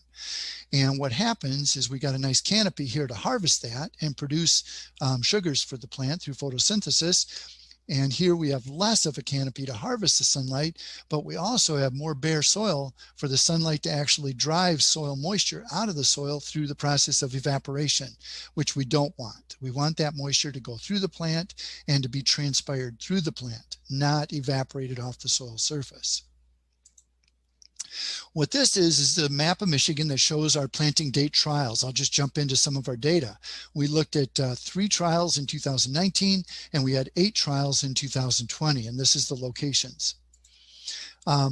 So we compared early planting dates to normal planting dates. We didn't look at late planting dates. We looked at normal versus early. The early planting dates in Branch County, and you'll see this, were considered very early or ultra early. They were before April 15th. The early planting dates at all of the other locations were consistent with our MSU recommendations of planting during that last week of April when soil conditions are suitable. These trials were conducted in cooperation with Dr. Singh and through a grant that he wrote with some of his colleagues through the North Central Soybean Research Project. This slide is kind of important because it shows the background data for each one of our sites. So this first column shows the research locations. This is the date of our early planting dates. The bolded ones are those ones that are ultra early. And then these are our normal planting dates. And so you can see the time separation between the early and the normal planting date on a trial by trial basis. You can see whether or not we tilled the soil and how intensively we tilled the soil, what the texture was of the soil, what type of planting equipment, what was our previous crop, did we use a seed treatment, and what was our row spacing. This information is important because it helps us determine why we saw a response or why we didn't see a response to early planting. This is the actual yield data from those sites. Again, in this column, we have our locations, and then the early planting yield is here. The normal planting yield is here. Here's our LSD that we use to determine significance, statistical significance. And then over in the last column is the actual numerical yield difference between the 2 treatments at that site. So in these first 3 sites, you can see that we had statistically significant yield differences there, where the early planting did produce statistically significant higher yields. Why is that important that we designate the letters or say statistically significant? That just means that we can say with a high degree of certainty that this yield difference is due to the treatment, the early planting, and not due to some other external factor. Where these other trials that don't have the letters, they are, even though there's some big numerical yield increases, both sides, here's a plus 3.2 and a negative 1.2, those are just noise. We can't say with any degree of certainty that those yield differences are due to the treatment. So it's just these 3. So 3 out of all of the locations did have a statistically significant yield increase, which is a big deal. So what this data shows is that you're not necessarily going to get higher yields with early planting, but you're not going to have a big risk either. There was no statistically significant yield losses at any of our locations. So we hit big 3 times and we didn't have any adverse condition in any of them. So that's a nice story in its own case. So when we average all of the trials together, and you can see that at the bottom in these bolded numbers, we gained 2 bushels per acre across all the sites. If you put the economics on that, that's a big number. That's a $20 an acre increase. Nice increase there. This is just that same data, but presented graphically. So this line going across here is the normal planting date. The bar is going to be the yield increase or yield difference that we got by planting early. So here's our 3 big sites on the left side of the graph. And then over here we have the average of all of the locations. So just for visual learners, just sort of a graphical presentation. Now, what's the downside? What's the risk of early planting? There is certainly some real risk. One of them is low temperature freeze damage to those emerged plants that are out of the ground at the time that a low temperature event occurs. It is a real event. I've seen it 3 times out of my 32-year career with MSU Extension, only 3 times. So it's not real common. I did ask some of my colleagues, extension specialists across the country, to tell me what their perception was of this happening. And it is not a very frequent event. They're not seeing it happen a lot. It is significant when it does happen. One of my colleagues, Emerson Nofsinger, over in retired from University of Illinois, said that one of the most susceptible stages for this to occur is in the crook stage, when the seedling is trying to pull those cotyledons out of the soil, but they're not quite out. They're not straightened up yet. They're still bent over. He said that is a vulnerable stage, that that crook can freeze, and once it freezes there, the plant is dead. So, but when they're usually in that stage, not every plant is in that stage. So the ones that are out of the ground and in that stage might get damaged, but the ones that are below that or above that won't. So one thing I wanted to mention on this is that soybeans in that cotyledon stage or even the unifoliate stage are pretty tough. Temperatures have to get down to 29 degrees for a couple of days for there to be really significant, not a couple of days, I'm sorry, a couple hours for there to be significant damage. So the tissue is pretty tough early on like that. The other thing that can happen is poor germination and emergence, and this can happen. We can get some spotty and delayed emergence. Insects can be the cause, diseases can be the cause. Because we get delayed emergence with those cooler soil temperatures, it gives soil insects more time to feed on the seedling, and it also gives diseases more opportunity to infest the seedling.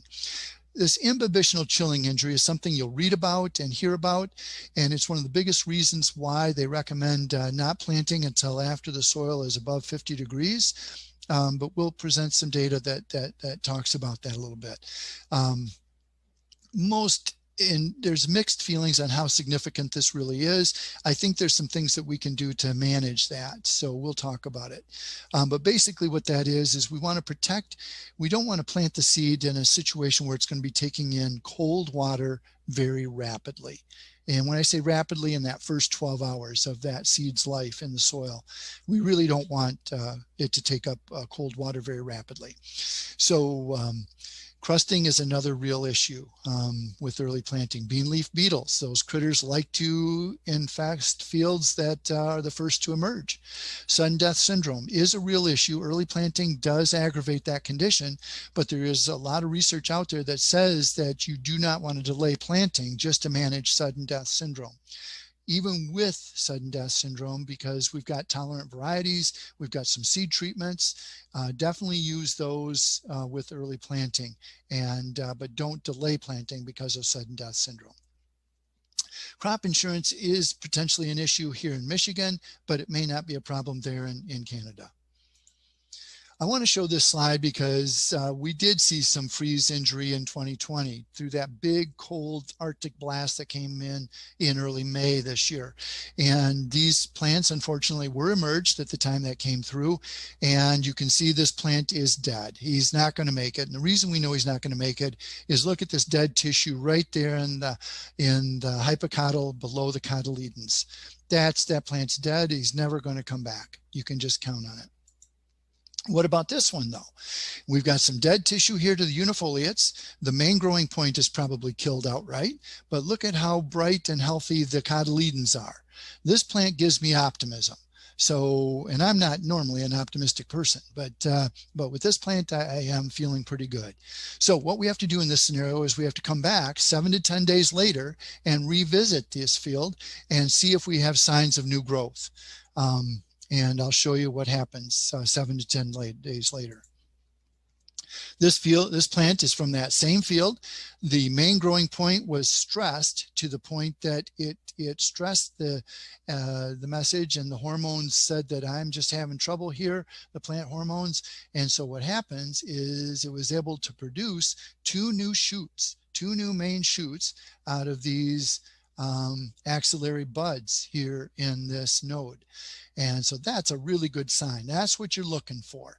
And this is true if a deer came through and bit this off, or if hail damaged this main growing point. You look from the same place for this new growth.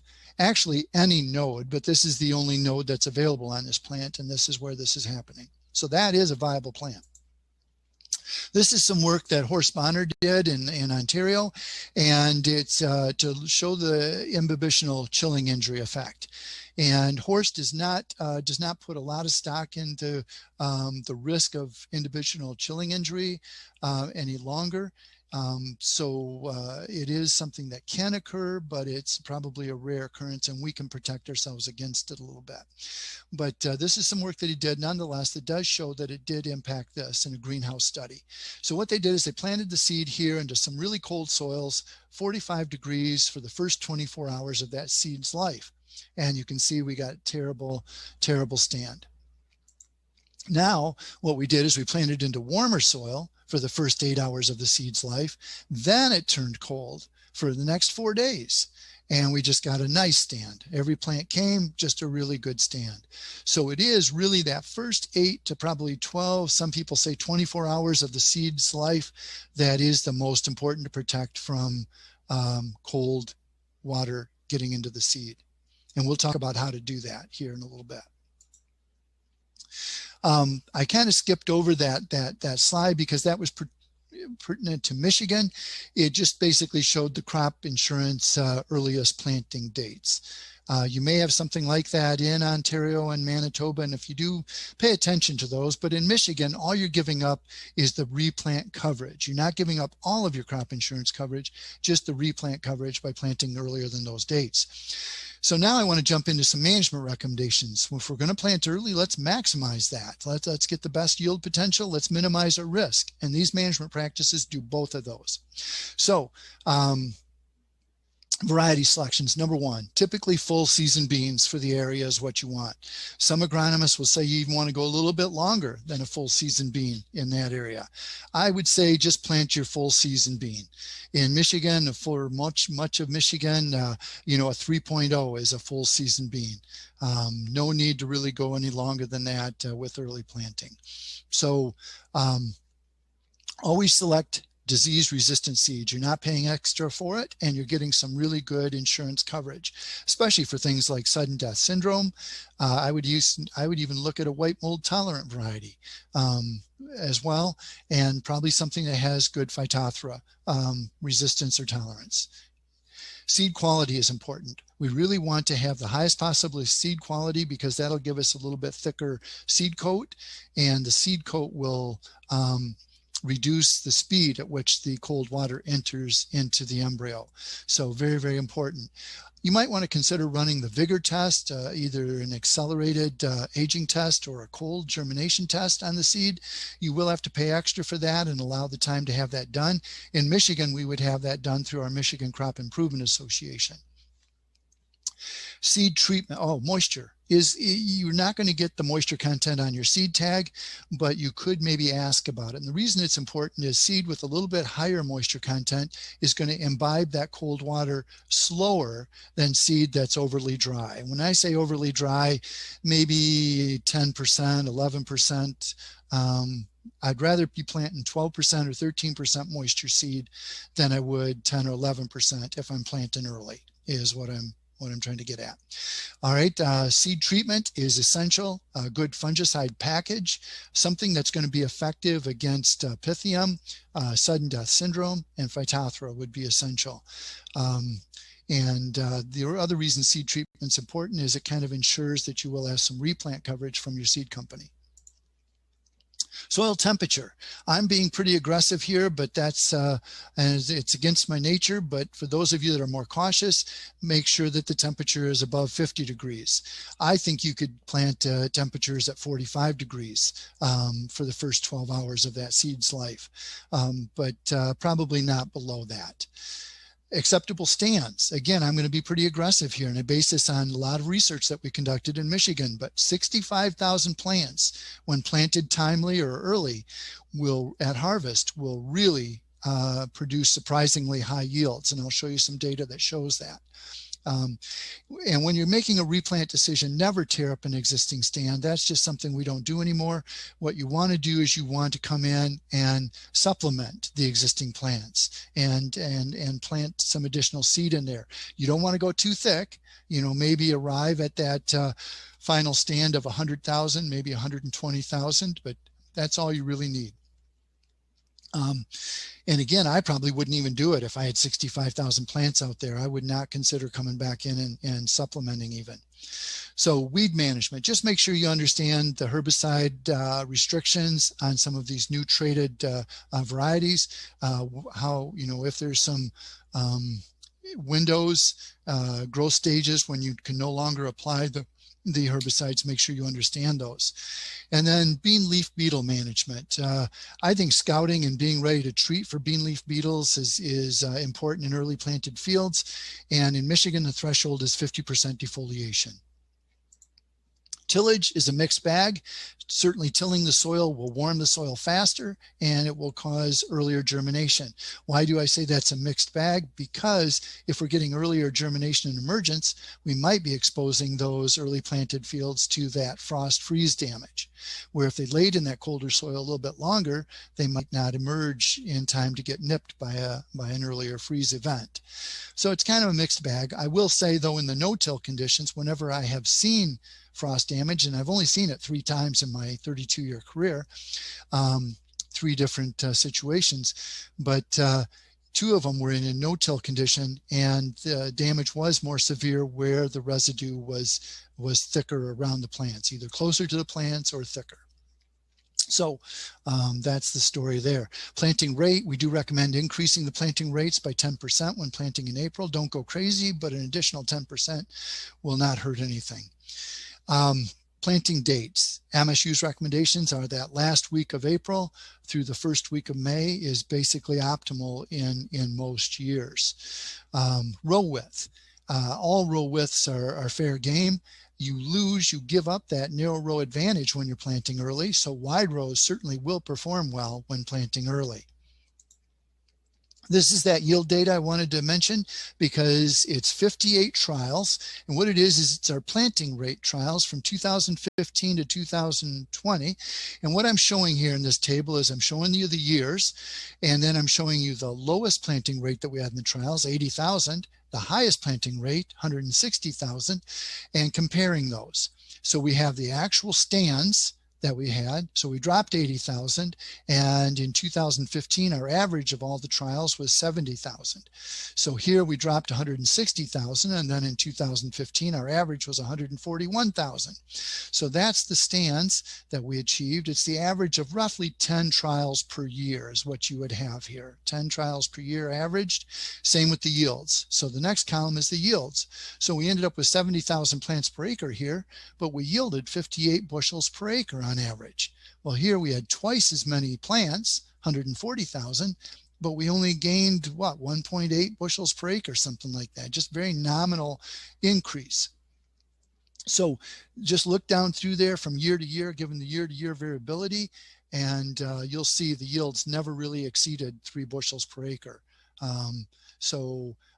Very good yield potential with those kind of plants. Were there exceptions? Yes, there were. We did have some fields, individual sites that did have yield losses as high, or yield differences as high as 7 bushels per acre between these two. But when you consider, the averages, it looks pretty good. Soil type is one we need to look at. Coarse textured soils really lend themselves well to this practice, especially the ultra early planting, because we don't have to worry about crusting. We don't have to worry about driving rains as much on those kind of soils. We could even plant just a tad bit deeper in those soils and give them a little bit more of a cushion there. Where I would avoid planting early is in soils that have a history of poor drainage, crusting, poor emergence, or thin or uneven stands. They're not suitable for ultra early or even early planting. Better to wait for those kind of soils for the soil temperatures to warm up.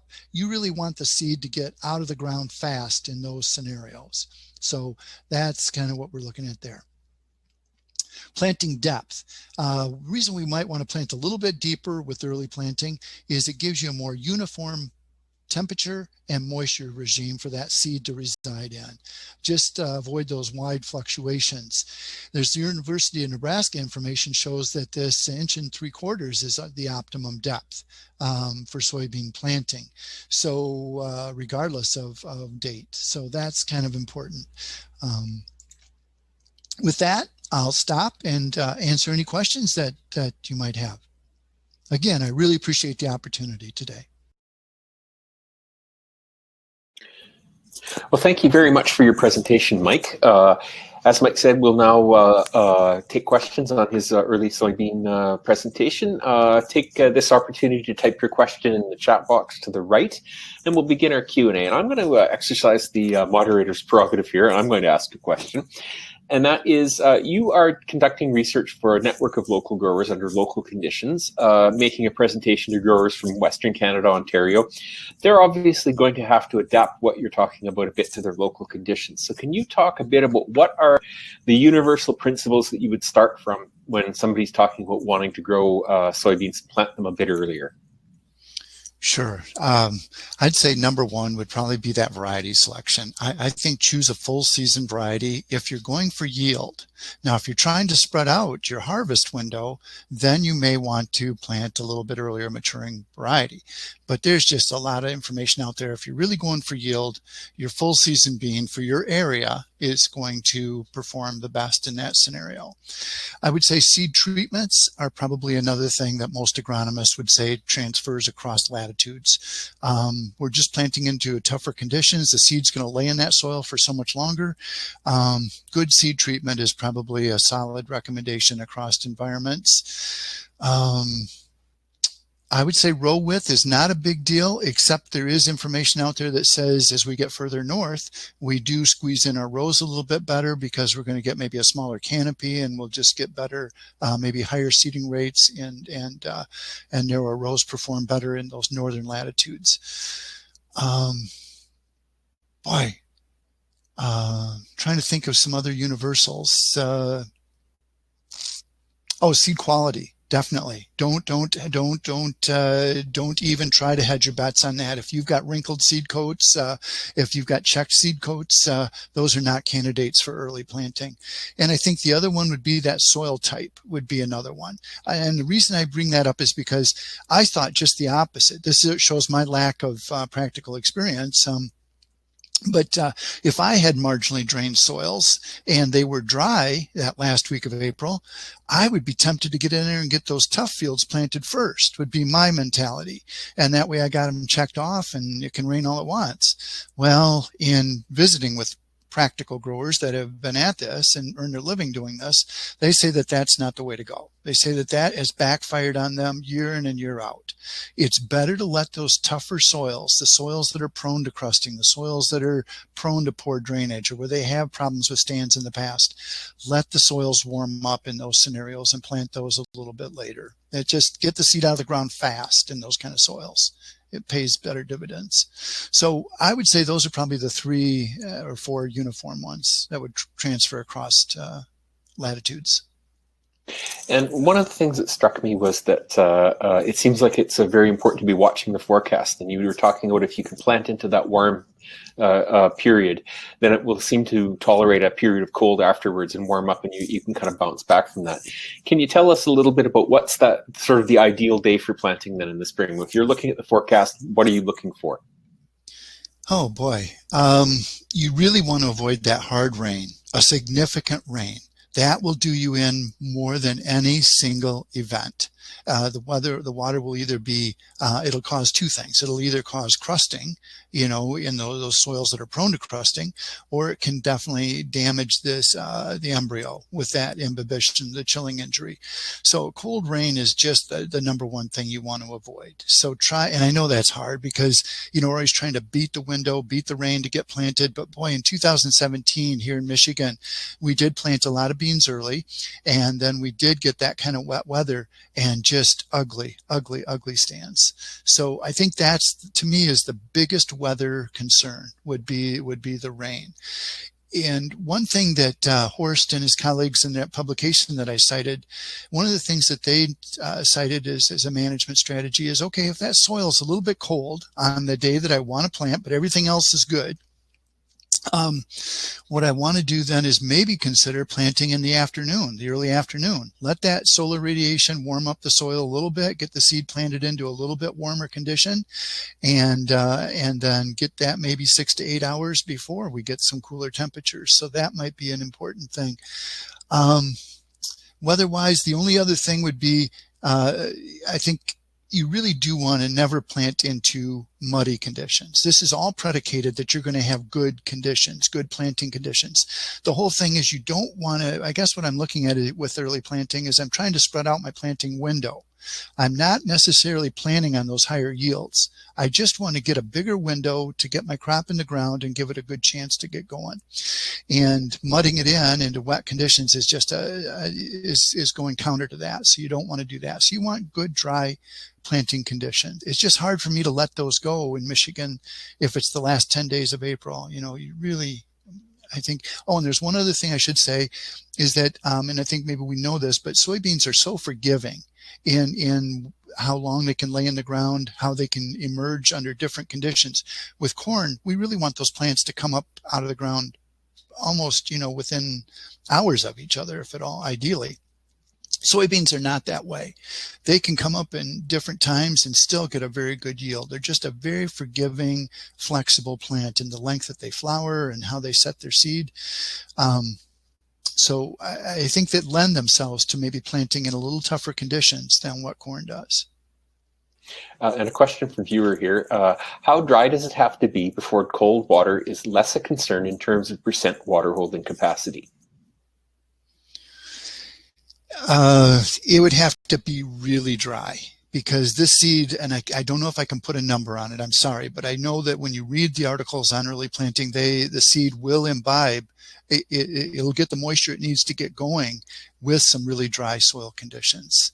So drier than what you would think. So I don't think you have to have excess moisture for that cooling or chilling injury to be an issue. Okay, I think that's it for the questions then. Thanks again for your time, Mike. That's much appreciated. And thank you to everybody for joining us for our session on soybeans in our Hot Topic Commodity series. This year, we'll be doing more in the series. Stay tuned. We have one on pulses coming up next, followed by corn, oats, and sunflowers. Thanks again to Kristen and Mike for joining us as featured speakers today, and Mike and Bruce from Markets Farm for providing those updates on the weather and the market outlook. I'm Manitoba Co-operator Editor Gord Gilmore saying have a great day. Thanks a lot for joining us.